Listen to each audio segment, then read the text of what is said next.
Before the lights and the roar of the UFC crowd, there was a name in Brazil few had heard, and a fighter that no one expected. This isn't just another undefeated fighter from Brazil, but a story of a silent storm building and dominating the regional scene before making a statement in his current UFC run. Today we're having a look at the highlights of the light heavyweight Bruno Lopes.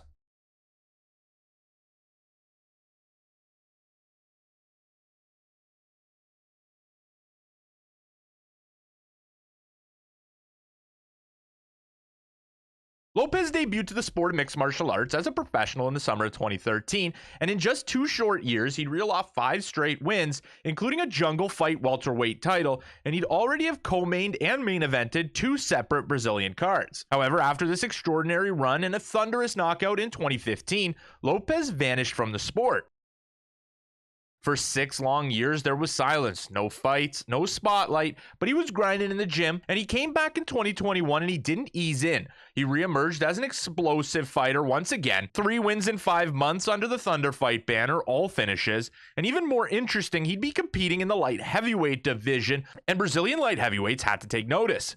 He'd be brought to the LFA in 2022, and after a quick first-round submission win, he'd headline one of the organization's biggest events in Brazil. The event was set to break attendance records, and it was more than just numbers. It was a stage, and Bruno headlined, not just winning his second regional title, but once again doing it in dominant fashion. By the start of 2023, analysts were already taking note. In a top 10 Brazilian prospect feature, Lopes stood out, not just the undefeated 11-0 record at the time, but for how he was doing it. And his next opportunity was on Dana White's Contender Series, and Lopes would be a massive -600 favorite and the headliner for the event. However, in a shocking circumstance, a result that over time has appeared more and more fluky, knockout artist Brendan Ribeiro landed a first-round finish and handed Lopes his first professional career defeat on the biggest stage that Lopes had in front of the biggest MMA organization on the planet. It wouldn't completely hurt his desire, however. He'd be back in the LFA to defend his light heavyweight title after the Contender Series opportunity, and he would become the first man in LFA history to defend that title. Once again, headlining an event in Sao Paulo, Brazil, would get another finish.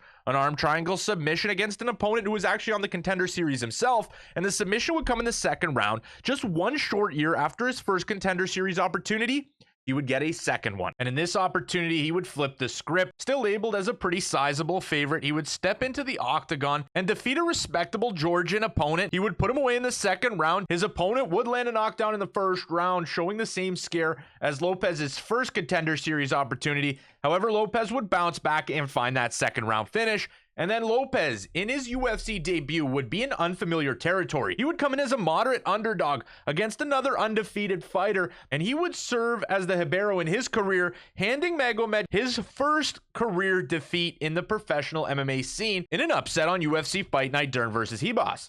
That leaves us where we are today. Bruno Lopes is definitely an extremely talented UFC light heavyweight with a ton of potential. I think the Ribeiro stain on his career so far, you can easily look over, because if he would have grappled in that fight, I believe he would have put him away pretty easily. Lopes is a black belt in Brazilian Jiu-Jitsu, but his stand-up is honestly clean, and he is a dominant fighter. I'm excited to see how far Bruno Lopes can go in the UFC, but let me know your thoughts in the comment section below. Remember to subscribe to Combat Sports Central, and I will see you in the next one.